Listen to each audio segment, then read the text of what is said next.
Imaginez que vous vous tenez devant une porte qui sépare deux mondes complètement différents. D'un côté, le vide infini où les âmes existent comme une énergie pure. De l'autre, notre réalité physique, où les corps se forment cellule par cellule dans l'utérus de la mère. Cette porte représente l'un des plus grands mystères de l'existence humaine, le moment exact où l'âme entre dans le corps. Pensez à votre propre expérience. Vous souvenez-vous du moment où vous avez pris conscience de vous-même? Bien sûr que non. De la même manière, le moment de l'entrée de l'âme se produit dans des dimensions qui transcendent notre perception consciente ordinaire. C'est un événement qui se déroule simultanément sur les plans physiques, émotionnels, mental et spirituel, créant une complexité qui défie toute explication linéaire. Les anciens Égyptiens croyaient que ce moment était lié à l'alignement de certaines constellations. Les Grecs parlaient du souffle divin qui animait la matière inerte. Les hindous décrivent un processus graduel, où différents aspects de l'âme s'ancrent dans le corps à des instants distincts. Chaque culture a développé un système complexe pour expliquer l'inexplicable. Mais voici le point fascinant. Toutes ces traditions s'accordent sur une chose. En effet, il existe un moment précis, un instant sacré, où quelque chose de fondamental change. Ce n'est pas un processus vague ou indéfini.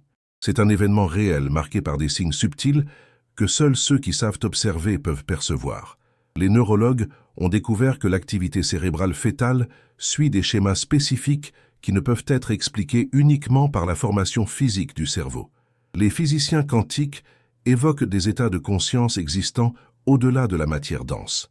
Les psychologues documentent des cas d'enfants montrant des personnalités distinctes dès les premiers stades du développement. Ce qui rend ce mystère encore plus intrigant, c'est que de nombreuses mères rapportent des expériences extraordinaires durant la grossesse, rêves vividiques, sensations énergétiques intenses, moments de connexion profonde marquant clairement un avant et un après, comme si l'univers leur murmurait. Maintenant, c'est le moment.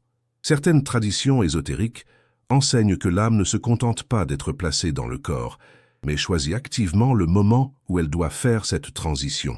Cela signifie que chaque entrée est unique, personnalisée, se produisant au moment cosmiquement parfait pour cette conscience spécifique. Préparez-vous à un voyage qui défiera tout ce que vous pensiez savoir sur le commencement de la vie. 3 moments, 3 théories, 3 visions complètement différentes sur le moment où l'âme fait son entrée triomphale dans le corps humain. Pendant des siècles, ces perspectives ont divisé non seulement les étudiants d'ésotérisme, mais aussi les philosophes, théologiens et même les scientifiques. Chacune porte sa logique propre, des preuves spécifiques et des implications profondes sur la nature de la vie consciente. La première théorie, l'entrée à la conception. Cette vision, soutenue par de nombreuses traditions chrétiennes et certaines écoles ésotériques, affirme qu'au moment précis où le spermatozoïde pénètre l'ovule, l'âme s'ancre dans le nouvel être. C'est comme si l'univers attendait cette rencontre cellulaire pour donner le feu vert à la conscience. Les partisans de cette théorie soutiennent que, dès le premier instant, existe un champ d'énergie unique, une signature vibratoire qui n'existait pas avant. Imaginez la force magnétique qui doit exister à cet instant. 2 gamètes, porteurs des histoires génétiques de générations entières, fusionnent dans une explosion microscopique de possibilités.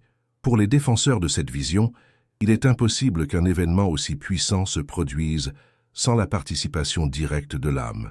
Ils citent des cas de mères rapportant des rêves extraordinaires la nuit même de la conception ou des changements énergétiques immédiats ressentis dans leur corps, comme si quelque chose de fondamental avait changé. La deuxième théorie, l'entrée à l'implantation. Il s'agit du moment où l'embryon se fixe à la paroi utérine, généralement entre le 6e et le 12e jour après la conception. Cette école de pensée considère que ce n'est qu'une fois que l'embryon a établi une connexion réelle avec le corps de la mère que l'âme peut s'ancrer correctement. C'est comme si l'âme avait besoin d'une adresse fixe pour s'établir définitivement.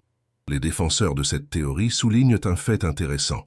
C'est exactement lors de l'implantation que les hormones annonçant la grossesse commencent à être produites. Coïncidence pour eux? Non. C'est le signal chimique qu'une nouvelle conscience vient de s'installer.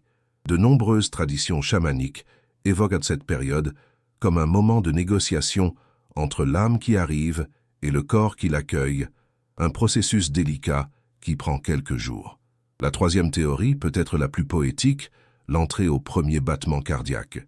Cela se produit généralement vers la 3e semaine de grossesse, lorsqu'un petit organe, plus petit qu'une graine de pavot, commence à battre à son propre rythme.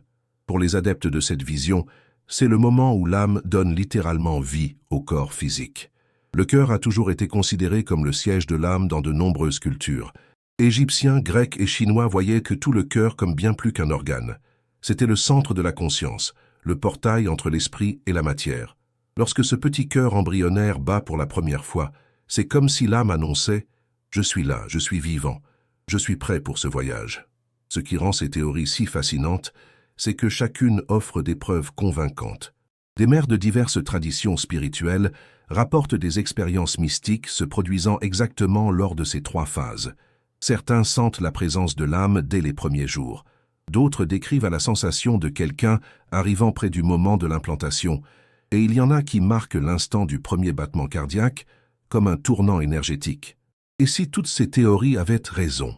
Si l'entrée de l'âme n'était pas un événement unique, mais un processus graduel? Certaines traditions ésotériques avancées en parlent justement ainsi. Différents aspects de l'âme s'ancrent à des moments distincts. D'abord vient l'étincelle de vie, puis la connexion émotionnelle et enfin la conscience pleine. Cette vision en couche expliquerait pourquoi les expériences varient tant d'une personne à l'autre et pourquoi chaque théorie trouve ses partisans et preuves. Que se passe-t-il durant les 40 premiers jours, cette période sacrée? 40 jours. Ce nombre apparaît dans pratiquement toutes les traditions spirituelles du monde avec une régularité qui ne peut être une simple coïncidence. 40 jours et 40 nuits de pluie lors du déluge de Noé. 40 ans dans le désert pour le peuple d'Israël. 40 jours de jeûne de Jésus dans le désert. 40 jours de méditation de Bouddha sous l'arbre de la Bodhi.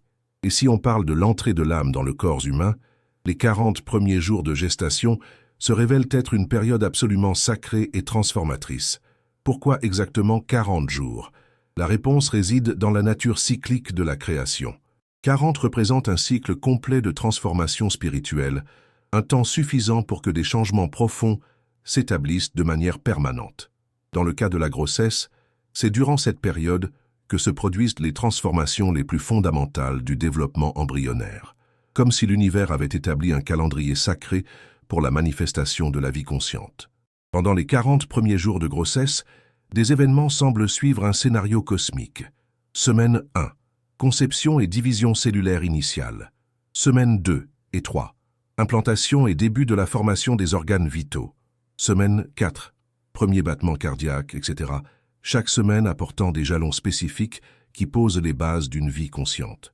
Les traditions ésotériques enseignent que durant ces 40 jours initiaux, il existe une communication constante entre l'âme qui arrive et le plan spirituel dont elle provient, comme un cordon ombilical énergétique reliant la nouvelle conscience à des dimensions supérieures, permettant des ajustements finaux avant l'incarnation complète.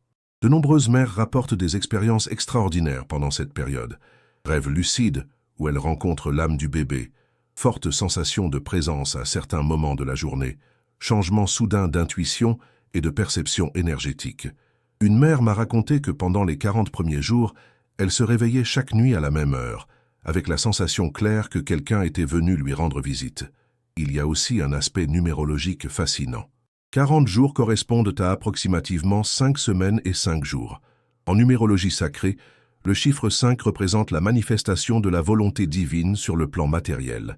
5 sens, 5 éléments, les 5 pointes de l'étoile, symbolisant l'être humain complet. Comme si durant cette période, l'âme assumait progressivement les 5 aspects qui permettront son expression pleine dans le monde physique. Les traditions orientales parlent de cette période comme du moment du premier souffle spirituel.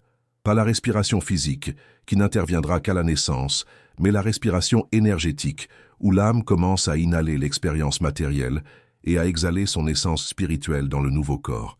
Un processus d'acclimatation graduelle, semblable à un plongeur descendant lentement pour s'adapter à la pression des profondeurs. Du point de vue du développement physique, les 40 premiers jours sont réellement magiques. C'est là que se forme le système nerveux central, le cœur, les membres de base et les organes sensoriels primaires, comme si l'âme supervisait personnellement la construction de sa nouvelle demeure, veillant à ce que chaque détail soit parfait pour le long voyage à venir. Certaines écoles ésotériques enseigne que c'est durant cette période que l'âme conclut ses accords finaux avec le destin. Choix des leçons à apprendre, défis à relever, dons à apporter au monde. Comme une réunion de planification finale avant de plonger totalement dans l'expérience humaine. Ce qui rend cette période encore plus spéciale, c'est qu'elle a presque toujours lieu avant que la mère ne sache consciemment qu'elle est enceinte. Comme si l'âme voulait accomplir tout ce travail préparatoire en secret, s'établissant complètement avant d'annoncer son arrivée au monde physique. À 40 jours, selon de nombreuses traditions, l'âme a déjà fait son choix définitif. Elle s'est engagée pleinement dans cette incarnation, ayant établi ses connexions énergétiques fondamentales.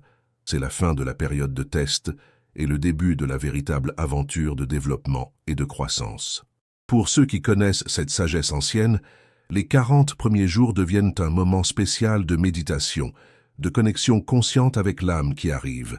Un temps de préparation non seulement physique, mais aussi spirituelle, émotionnelle et énergétique, pour accueillir cette nouvelle conscience qui a choisi notre famille pour son voyage terrestre. L'univers ne fait jamais rien en silence. Lorsque l'âme entre dans le corps humain, elle laisse des indices, des signes, des marques énergétiques perceptibles par les observateurs avertis. Ce sont des messages subtils, mais cohérents, rapportés par des mères de toute culture et tradition spirituelle, comme de petits miracles quotidiens annonçant l'arrivée d'une nouvelle conscience.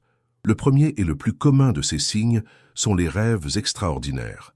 Pas des rêves ordinaires, mais des expériences oniriques d'une qualité tout à fait différente, plus vives, plus réelles, chargées d'une signification profonde.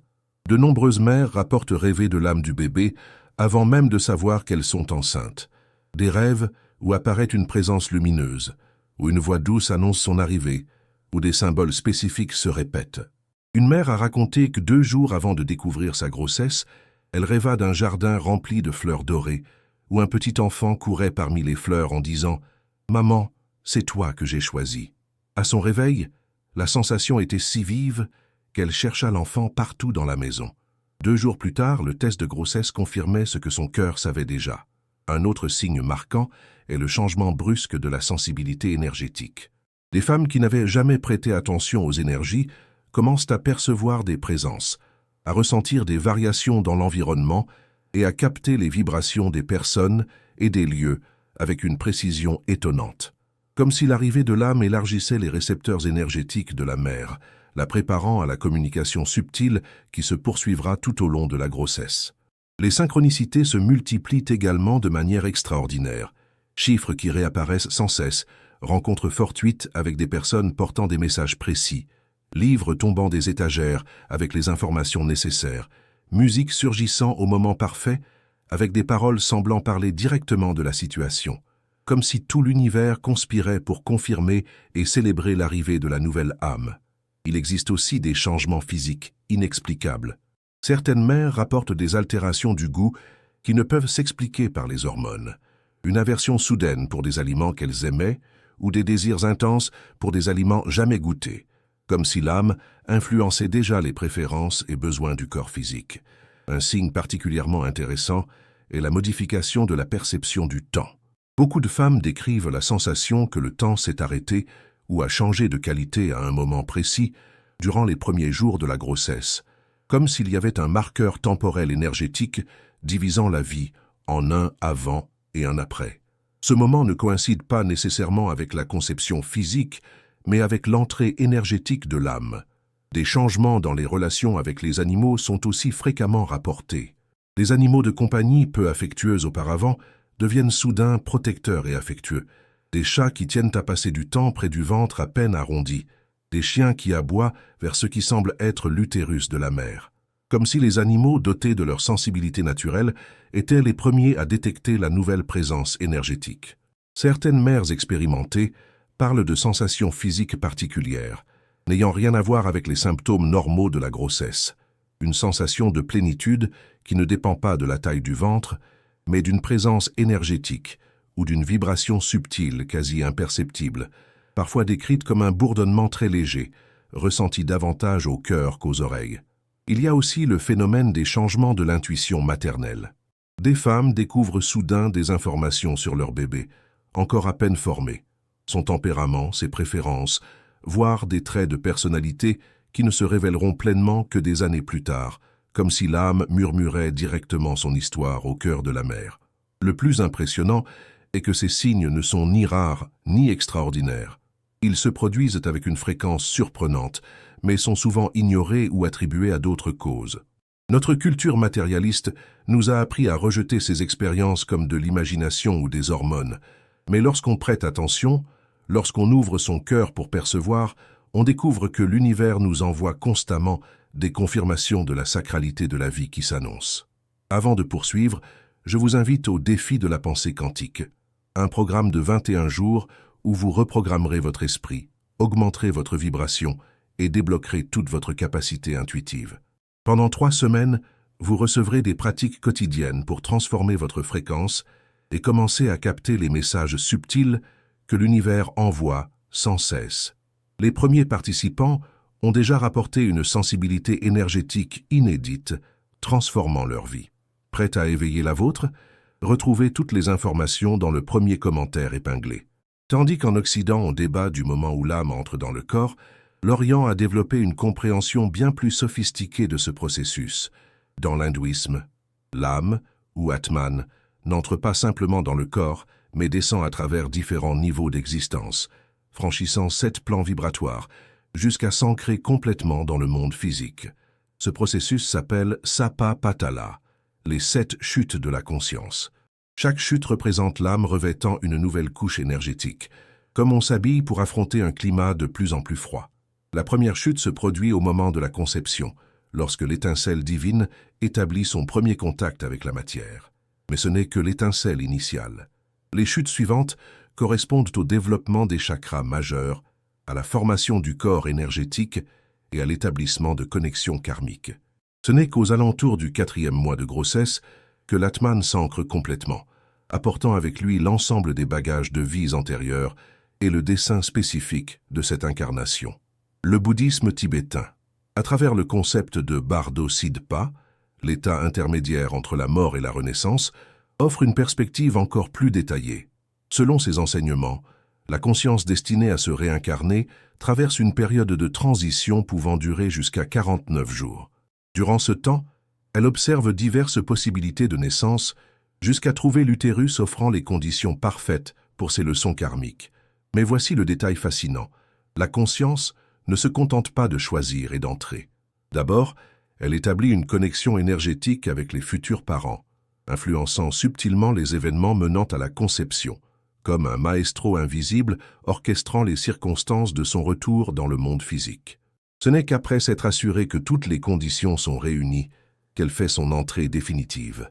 Le taoïsme, peut-être la vision la plus poétique de toutes, compare chaque âme à une goutte de pluie se formant dans les nuages du Tao, la source primordiale de toute existence. Pendant la gestation, cette goutte se condense progressivement jusqu'à être prête à tomber dans le monde physique. Mais même après la naissance, elle conserve un lien invisible avec les nuages d'où elle est venue. Les taoïstes parlent de 3 aspects spirituels de l'âme, San-Un, qui se connectent au corps à des moments différents. Le premier Un entre à la conception et apporte la force vitale de base. Le second Un arrive vers le 3e mois et confère personnalité et émotion. Le 3e Un ne se manifeste pleinement qu'à la naissance, révélant la sagesse spirituelle et la connexion au Tao. Cette vision en couche explique pourquoi les traditions orientales considèrent certaines périodes de gestation comme particulièrement sacrées, non seulement pour le développement physique, mais pour l'ancrage progressif des différentes facettes de la conscience. Chaque mois marque une nouvelle installation énergétique, un palier de complexité spirituelle qui se matérialise. Le christianisme ésotérique a lui aussi développé une dimension profonde et mystérieuse au-delà de la doctrine officielle. Mystiques, saints et visionnaires ont rapporté des expériences directes des mystères de l'incarnation. Sainte Hildegarde de Bingen, mystique allemande du XIIe siècle, a eu des visions décrivant l'âme descendant du cœur de Dieu sous forme d'une lumière dorée, se condensant jusqu'à rencontrer le corps en formation. Selon elle, ce rendez-vous n'a lieu ni à la conception ni à l'implantation, mais lorsque l'embryon atteint une maturité spirituelle suffisante pour recevoir la lumière divine. L'âme apporte alors 3 présents, la vis vitalis, la vie, la sapientia, la sagesse, et le kératas, l'amour. Chacun de ces dons s'ancre successivement dans le corps au cours de la grossesse, formant des couches progressives de conscience. Les évangiles apocryphes, textes chrétiens non canoniques, offrent également des révélations. L'évangile de Philippe décrit le moment où le Saint-Esprit enveloppe l'être en formation de ses ailes, un instant précis où l'âme est scellée au corps physique, perceptible uniquement par les yeux spirituels ouverts. Maître Eckhart, grand mystique allemand, enseignait que l'âme n'entre pas dans le corps comme de l'eau versée dans un récipient, mais tel un feu, allumant un autre feu. Un processus d'ignition spirituelle où l'étincelle divine de chaque âme réveille la matière à la vie consciente, comme la rencontre d'une mèche et d'une bougie, créant une flamme nouvelle. Les pères du désert, premiers moines chrétiens retirés en Égypte pour vivre des expériences mystiques, ont laissé des récits d'incarnation. Saint Antoine le Grand décrivait voir, lors d'une prière profonde, une âme revêtir son corps comme on enfile un vêtement, tissé autour de la forme par des anges spécialisés dans ce travail sacré. Ces traditions ésotériques chrétiennes ont élaboré la notion de 3 corps se formant simultanément. Le corps physique, visible, le corps éthérique, énergétique, et le corps astral, émotionnel. L'âme doit se connecter à ces 3 plans pour compléter son incarnation. Le processus débute avec le corps éthérique durant les premières semaines, progresse vers le corps astral au second trimestre et ne se termine dans le corps physique qu'au moment de la naissance. Sainte Thérèse d'Avila, dans ses visions mystiques, relatait avoir vu les 7 chambres de l'âme. Chaque âme posséderait 7 espaces intérieurs, illuminés séquentiellement pendant la grossesse, le processus complet durant environ 280 jours, soit la durée moyenne d'une gestation humaine. Chacune de ces chambres correspond à un aspect de la conscience se manifestant progressivement. Les gnostiques chrétiens des premiers siècles avaient une vision encore plus complexe. Ils croyaient que l'âme traversait 12 sphères célestes avant d'entrer dans le corps terrestre, recevant à chaque passage une vêture spécifique, lui conférant qualités, dons et défis karmiques. La durée du parcours à travers ces sphères déterminait le moment précis de l'incarnation. Jacob Böhme, mystique et philosophe allemand, décrivait l'essence spirituelle déposée par l'âme dans le corps lors de son entrée, un teint spirituel, responsable non seulement de la vie, mais aussi de la personnalité unique de chaque individu. Selon lui, les mères sensibles pouvaient percevoir ce dépôt par une délicieuse sensation de douceur divine, envahissant tout leur être. Emanuel Swedenborg, visionnaire suédois, parlait d'un cordon argenté, une connexion énergétique reliant l'âme au monde spirituel tout au long de la vie terrestre, établie à l'incarnation et restant actif jusqu'à la mort physique.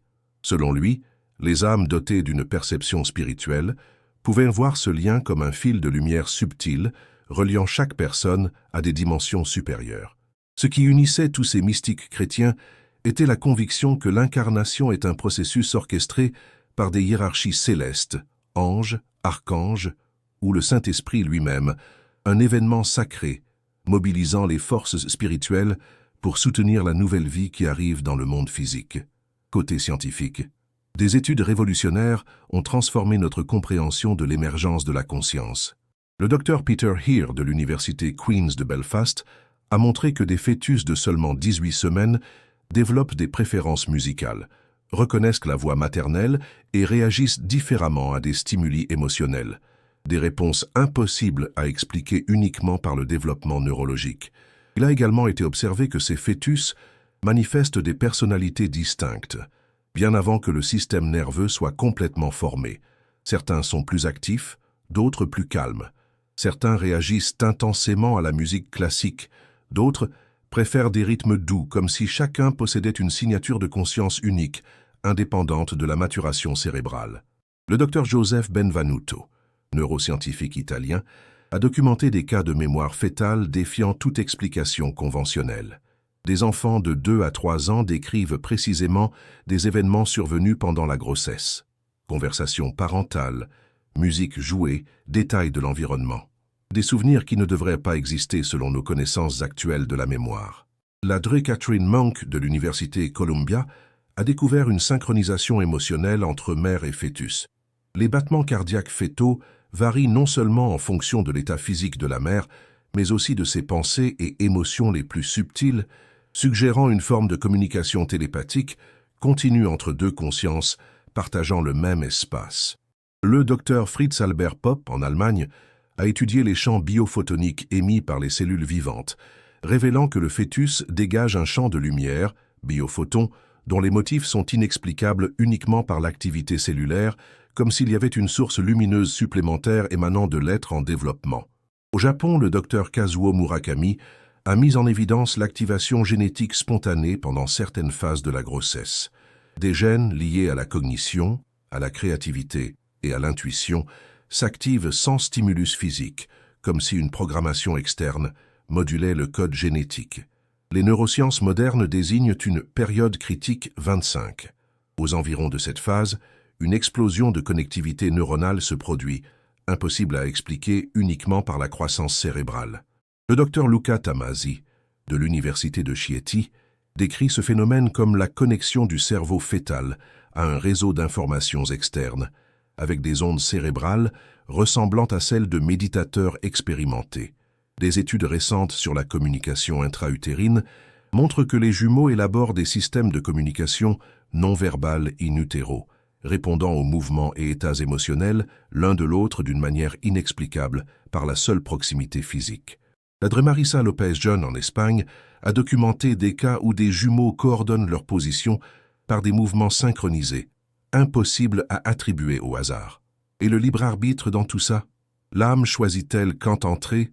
Selon les traditions avancées, dès avant la conception physique, l'âme a entamé un processus complexe de préparation et de planification.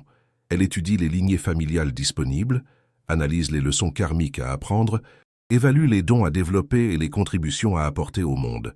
C'est comme un étudiant choisissant non seulement son université, mais aussi son cursus, ses professeurs et ses camarades. Le docteur Michael Newton, à travers des milliers de sessions de régression par hypnose, a documenté des témoignages d'âmes décrivant ce processus de sélection. Ces recherches montrent que les âmes collaborent avec des conseils de êtres plus évolués pour déterminer le moment parfait de chaque incarnation.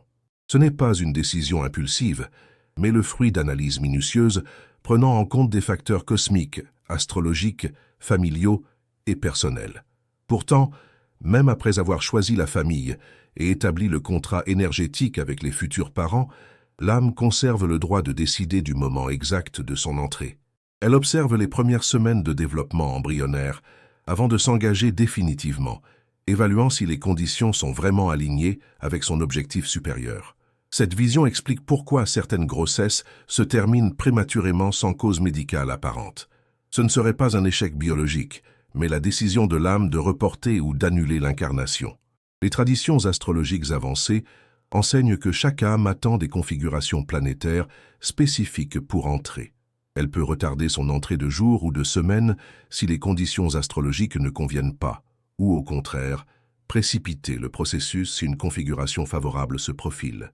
De nombreux parents rapportent des rêves ou expériences mystiques où l'âme du futur enfant se présente avant même la conception, détaillant quand elle compte arriver et quel type d'expérience elle souhaite vivre au sein de la famille. Ces rencontres, dans des dimensions subtiles, laissent des souvenirs clairs et précis. La Sarah Hinsey a documenté des centaines de cas dans ses ouvrages sur les enfants venus du ciel.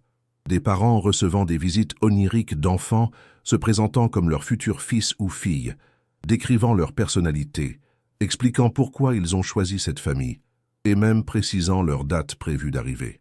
Cette vision de l'âme en tant qu'acteur conscient de sa propre incarnation crée une responsabilité partagée entre parents et enfants dès la conception.